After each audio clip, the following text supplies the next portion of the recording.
अल्लाह के नबी डायरेक्ट निकाह का पैगाम दे रहे हैं उम्मे सलमा को। लड़का भी पैगाम दे सकता है डायरेक्ट लड़की को, और लड़की भी दे सकती है। अल्लाह के रसूल के पास एक औरत आई, बुखारी शरीफ की हदीस, और आकर कहने लगी कि अल्लाह के नबी मैं अपने आप को आपको हिबा कर रही हूँ, मैं अपने आप को आपको निकाह में दे रही हूँ, आपसे शादी करना चाहती हूँ। आप खामोश हो गए। उसने दोबारा कहा खामोश हो गए, तीसरी बार कहा खामोश हो गए।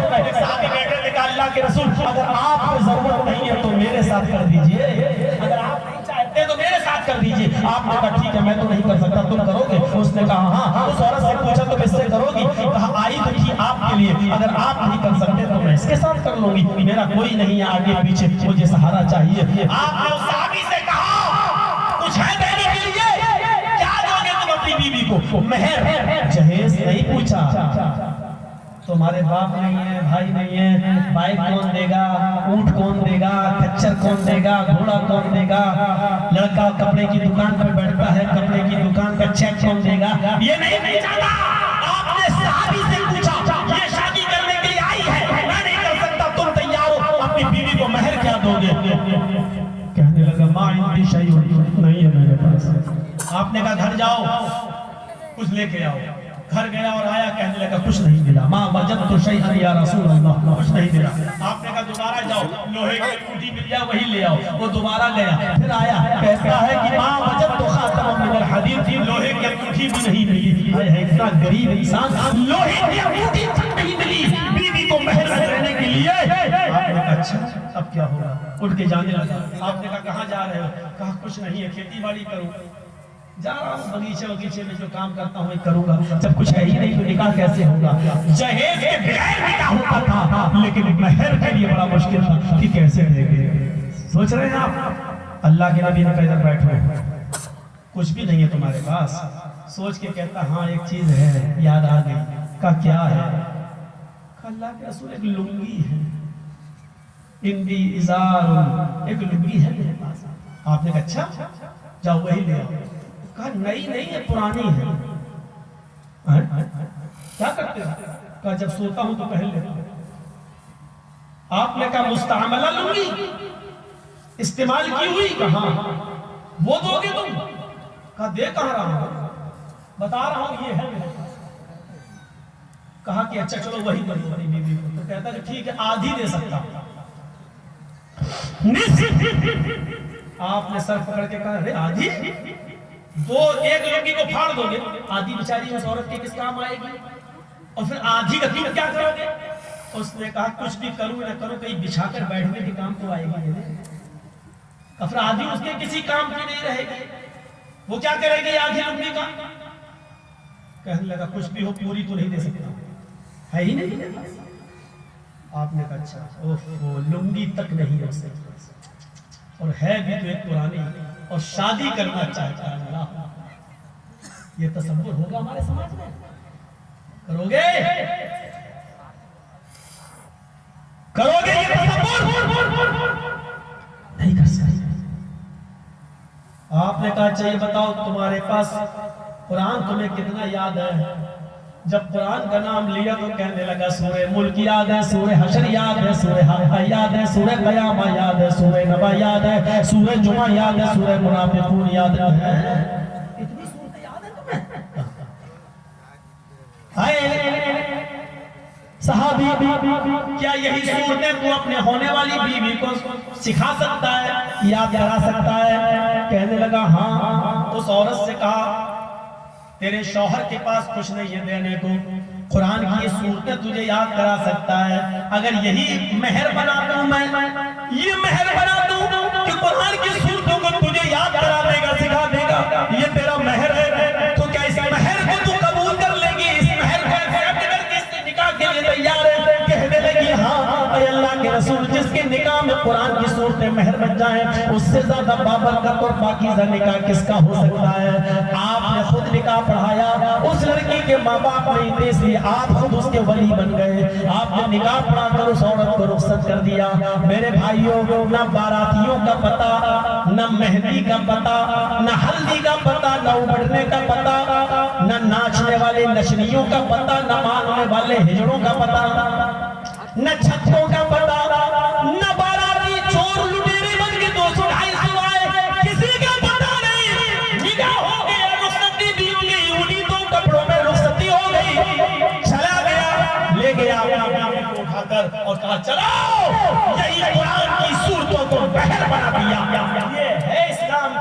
निकाह की पोजीशन इतना आसान, अल्लाह के नबी ने फरमाया निकाह को इतना आसान कर दो, इतना आसान कर दो, इतना आसान कर दो कि ज़िनाकारी मुश्किल हो जाए। आज हमने निकाह को इतना मुश्किल कर दिया, इतना मुश्किल कर दिया कि आदमी 200-500 रुपए में कटियार, पूर्णिया, अररिया, किशनगंज और इन इलाकों में जाकर प्याज उठा लेता है, अय्याशी कर लेता है, जिस्म खरीद लेता है। आज के लिए 500-1000 रुपए में लड़कियों का जिस्म हासिल करने में कोई बुराई नहीं होती है।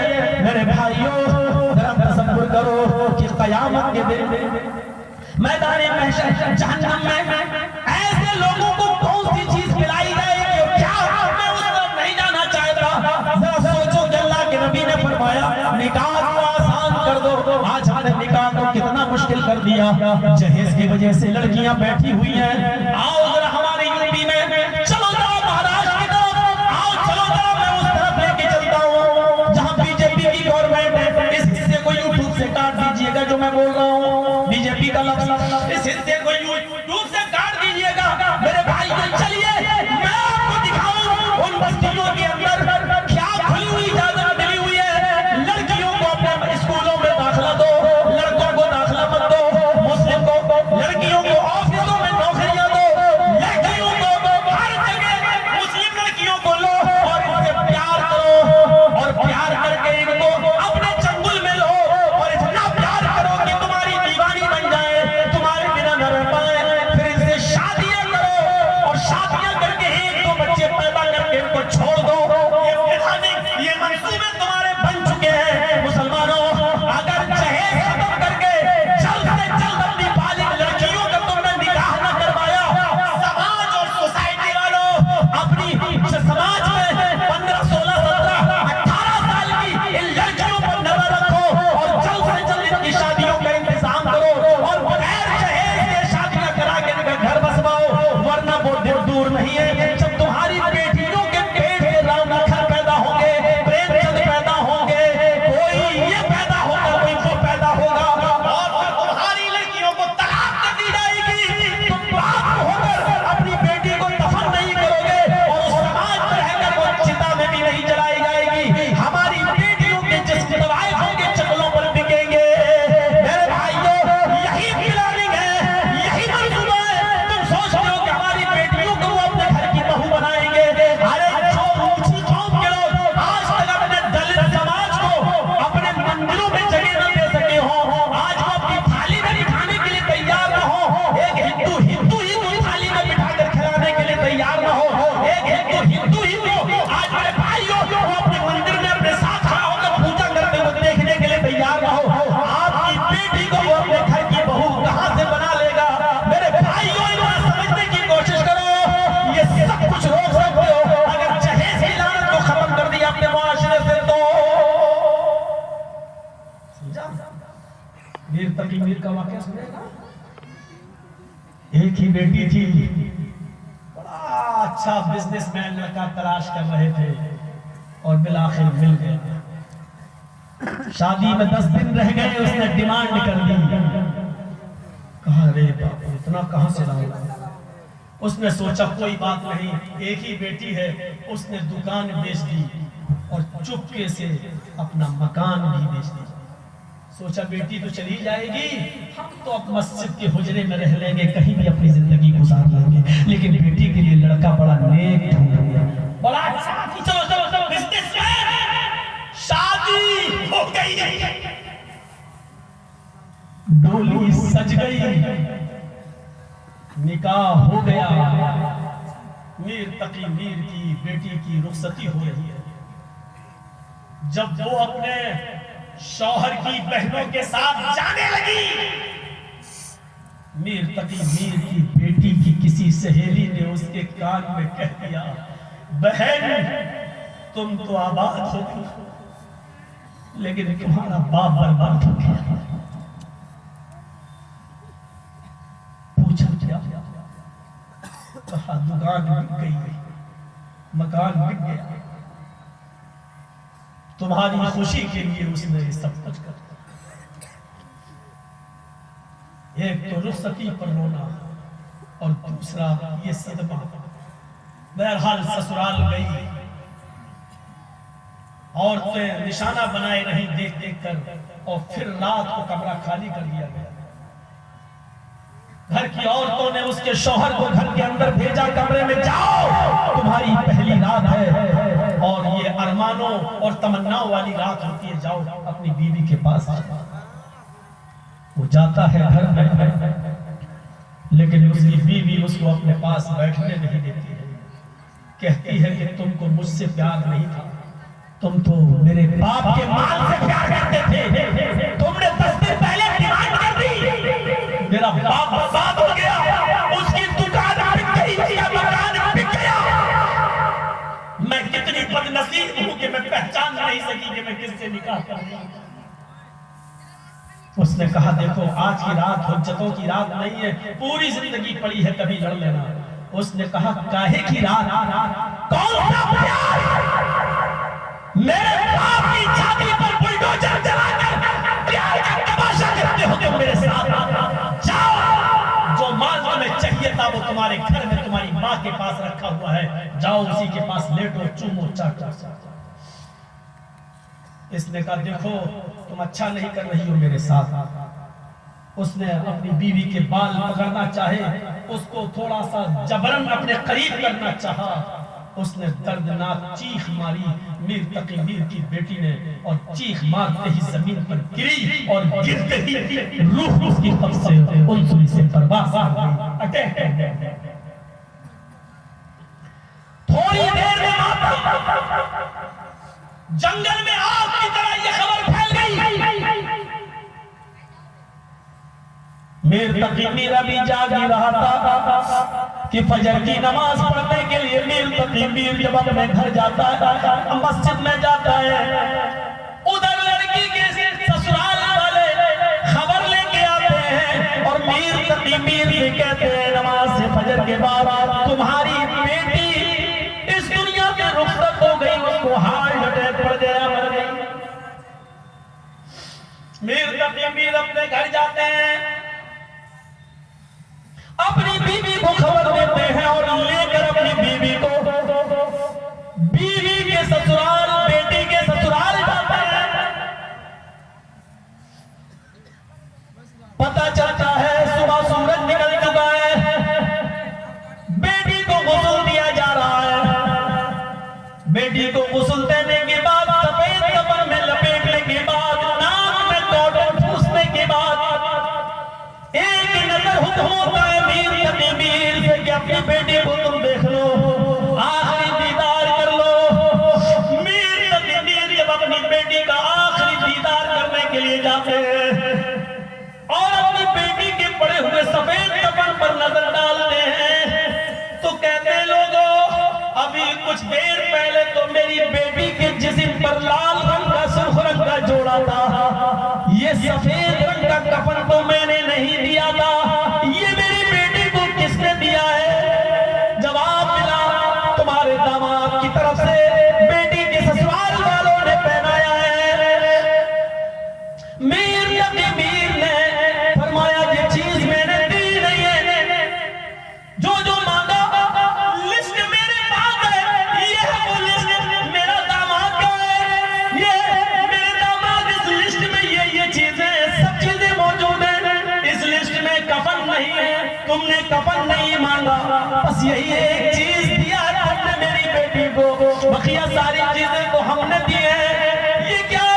लोगों ने कहा इस वक्त दफन हो जाने दो, जनाजा पहले उड़ जाने दो। मीर तकी मीर ने कहा क्यों, क्या बात है? जब जहेज मांग रहा था और डिमांड कर रहा था तब तुम्हारी शर्म कहां मर गई थी? तब ये हाजी और नमाजी कहां मर गए थे? ये क्यों नहीं आए थे? और लड़के के बाप से क्यों नहीं कहा था इतना लंबा चौड़ा जहेज गरीब आदमी से क्यों मांग रहे हो? अब 10 दिन शादी में रह गए, डिमांड मत करो। ये मुल्ला मौलवी, ये जहेज, ये हाजी नमाजी, ये रईस चौधरी उस वक्त कहां मर गए थे जो आज हमें तसल्ली देने आ गए? उसने अपनी बेटी के कफन को सर को खोला और अपनी बेटी की पेशानी चूमी, माथा चूमा और अपनी बेटी की उस कफन को पकड़कर जिंदगी का आखिरी शेर पड़ा और कहने लगा बेटी आज के बाद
लफ्ज़ कुत्ते पर भी अगर हमें हया ना आई और हमने अपने मुआशरे को जहेज के लेन देन से पाक न किया तो तैयार रहिए, हमारी बेटियां गैर मुस्लिमों के घरों में जाने के लिए तैयार बैठी हैं। वो अपने मकसद में कामयाब हैं और वो अपने मकसद में बहुत हद तक कामयाब हो रहे हैं। उनके पास मीडिया है, उनके पास सोशल मीडिया है, उनके पास भौंकने वाले कुत्ते हैं, उनके पास लड्डू और मिठाइयां और दौलत के अंबार हैं, उनके पास सारी चीजें हैं। आपके पास कुछ नहीं है, आपके पास लड़ने और झगड़ने के अलावा कुछ नहीं है, आपके पास मोबाइल से हाय हेलो करने के अलावा कुछ नहीं है। आप न तालीम में मजबूत हैं, आप न कारोबार में मजबूत हैं, आप न सियासी तौर पे मजबूत हैं, आप न पढ़ने लिखने में मजबूत हैं, आप न डीएम के एतबार से मजबूत हैं, आपके आईपीएस और आईएएस ऑफिसर नहीं है, आप अधिकारियों के तौर पर कमजोर हैं, आप हर मैदान में कमजोर हैं, वो हर मैदान में मजबूत हैं। आपकी बेटियां दहलीज पर बैठी हैं, खड़ी हुई है, वो भागने के कगार पर हैं, उनको जो भी मिलेगा बगैर जहेज के अपनाने वाला, ये आपकी बेटियां वहां जाने के लिए तैयार हैं और ये सारी के सारे मंसूबे बनाए जा चुके हैं। अकल के दामन लीजिए, अकल का होश लीजिए और इस वक्त अपनी बेटियों को बचाइए, अपनी बेटियों को बचाइए। ये चर्चिस आज दामन फैला के कह रहा है, अपनी झोली फैला के तुमसे भीख मांग रहा है, अपनी बेटियों की हिफाजत कर लो वरना बहुत खतरनाक मंसूबे बनाए जा चुके हैं। तैयारी करिए अपनी बेटियों को बचाने की।